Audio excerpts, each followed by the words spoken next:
Assalamualaikum warahmatullahi wabarakatuh. Pada kesempatan kali ini kami akan mempresentasikan hasil diskusi kami tentang tugas besar pengganti logistik kargo. Sebelum ke pembahasan, izinkan kami memperkenalkan diri. Yang pertama ada Ringon Ramadan, yang kedua ada saya sendiri Nandan Nirban Ode, dan yang ketiga ada Muhammad Cakrabuana.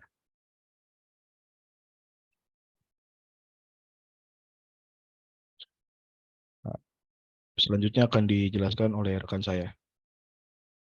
Ya, baik. Di sini terdapat case, yaitu pabrik PT KSN yang berlokasi di Cilengka memiliki pemasok salah satu bahan baku tepung terigu di Provinsi Aceh dan Lampung dengan masing-masing 20 ton dan 15 ton kali pengiriman. Bahan baku ini akan diolah terlebih dahulu di masing-masing lokasi pemasok dan akan dikirimkan ke titik konsolidasi atau gudang milik PT KSN di Lampung. Dari titik konsolidasi di Lampung, muatan dikirimkan ke Cicalengka untuk proses produksi di pabrik milik PKSN. PKSN memiliki 4 distributor di Jakarta, Bandung, Surabaya, dan Balikpapan. Masing-masing memiliki permintaan produk selai 10 ton, 5 ton, 5 ton, dan 5 ton. Dalam bentuk box ukuran 50 kilo. Pengiriman dari pabrik harus tiba di distributor maksimal dalam durasi 2 hari. Khusus untuk Balikpapan, durasi pengiriman 3 hari. Yang pertama ada karakteristik kargo. Pada case distribusi produk tepung terigu kargo, yang digunakan adalah break bulk. Break bulk merupakan jenis kargo yang dapat dimuat dalam unit muatan yang ditentukan, seperti barang yang dikantongi, drum, palet, dan barang unit lainnya. Break bulk diangkut dengan general cargo ship yang dimuat pada bagian bawah atau kapal kargo bulker. Lalu yang kedua adalah pemilihan kendaraan dan moda transportasi. Di sini terdapat 2 jenis moda transportasi, yaitu moda transportasi darat dan moda transportasi air. Dan moda transportasi darat terdapat drybox kontainer 40 feet, digunakan saat mengirim barang baku dari Provinsi Aceh menuju gudang yang berada di Lampung, dan saat pengiriman bahan baku dari gudang di Lampung menuju pabrik Cicalengka. Yang kedua ada truk box CDD. Truk CDD digunakan untuk saat mendistribusikan barang dari pabrik Cicalengka menuju distributor yang berada di Surabaya. Lalu yang ketiga ada truk kontainer. Digunakan untuk mengangkut kontainer 20 feet guna mendistribusikan barang dari pabrik Cicalengka menuju distributor di Jakarta, Bandung, dan Balikpapan, dan juga Banjarmasin untuk case ketiga. Lalu ada transportasi atau moda laut. Ini kami memakai general cargo ship, digunakan mendistribusi barang dari pabrik Cicalengka menuju distributor di Balikpapan dengan rute dari Pelabuhan Tanjung Mas menuju Pelabuhan Trisakti.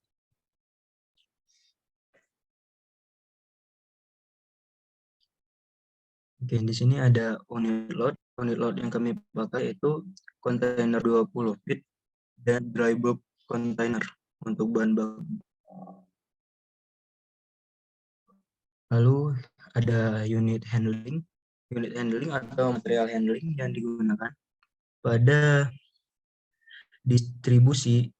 proses distribusi dari pabrik di Cicalengka menuju distributor menggunakan forklift. Forklift digunakan pada saat proses muat ke moda transportasi.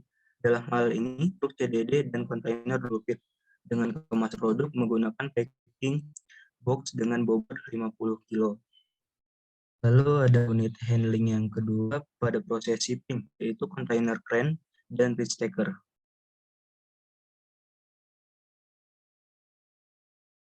Oke, lalu ada dokumen yang ada pada proses pengiriman dari pemasok sampai titik akhir, yaitu ada form manifest, FOB terms of sale, bill lading, track lading, surat jalan, dan dokumen release order. Oke, untuk jaringan distribusi bisa dilanjutkan oleh kelompok saya. Untuk jaringan distribusi seperti yang terdapat pada layar, Ya, yang pertama ini merupakan jaringan distribusi dari Pelabuhan Bakauheni, lalu ke Pelabuhan Merak, dan Pelabuhan, maaf, dan PT KSN Cicalengka.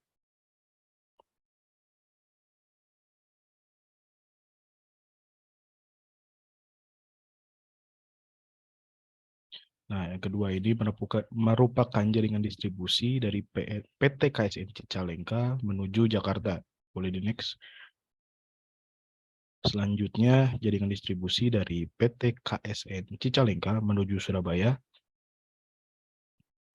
Dan yang terakhir, dari PT KSN Cicalengka menuju Balikpapan.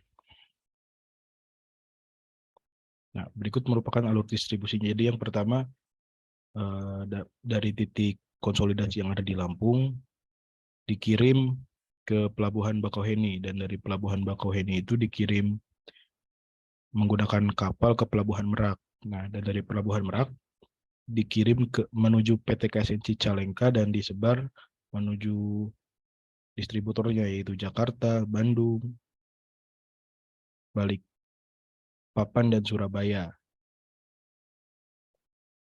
Nah, berikut ini activity diagramnya. Yang pertama mulai dari warehouse. Dimulai dari memilih jenis kargo. Setelah memilih jenis kargo, lalu memilih jenis unit load yang akan digunakan. Setelah itu memasukkan unit load yang dipilih ke dalam peti kemas.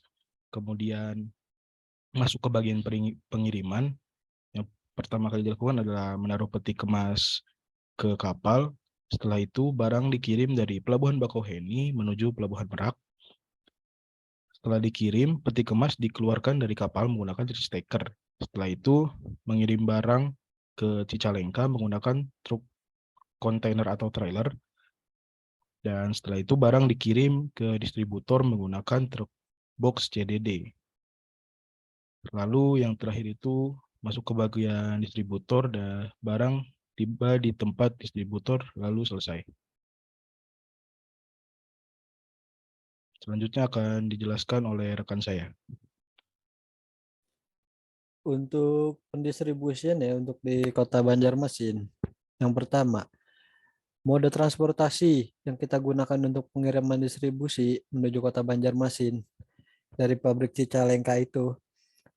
Ada moda transportasi yang kita gunakan menuju Kota Banjarmasin, ada dua moda, yaitu moda darat menggunakan truk kontainer 20 feet dan ada juga moda laut General Cargo Ship. Nah, dengan alur itu dimulai dari pabrik di Cicalengka menuju Pelabuhan Peti Kemas Kota Semarang agar dinaikkan ke kapal kargo menuju Pelabuhan Trisakti Banjarmasin.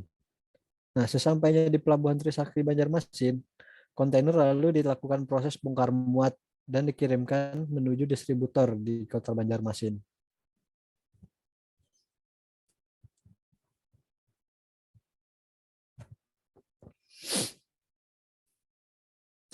Nah, untuk tarif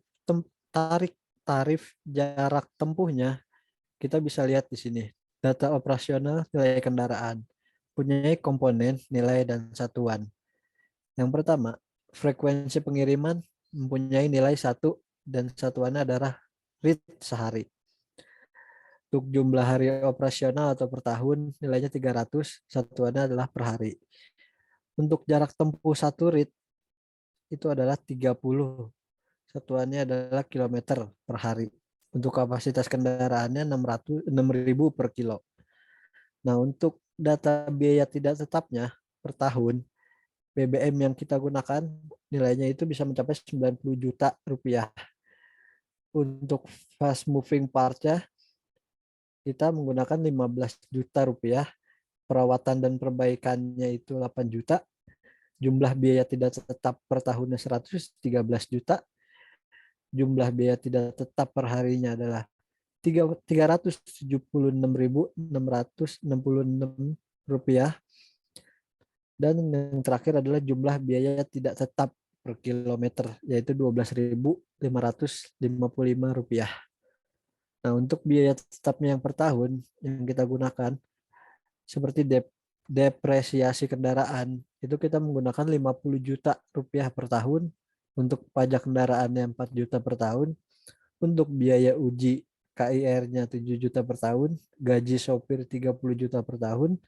Jumlah biaya tetapnya 91 juta rupiah per tahun. Jumlah biaya tetap per harinya 303.333 rupiah. Jumlah biaya tetap per kilonya adalah 10.101 rupiah, 111 rupiah.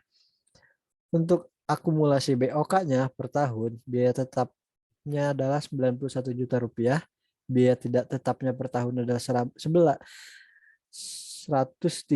juta rupiah. Dan untuk jumlah BOK per tahun adalah 204 juta rupiah. Nah, akumulasi BOK per harinya, biaya tetapnya adalah 333 rupiah. Biaya tetapnya 376.000. Jumlah BOK per harinya 680.000. Jumlah BOK 1 ritnya 680.000. Jumlah BOK-nya 22.666.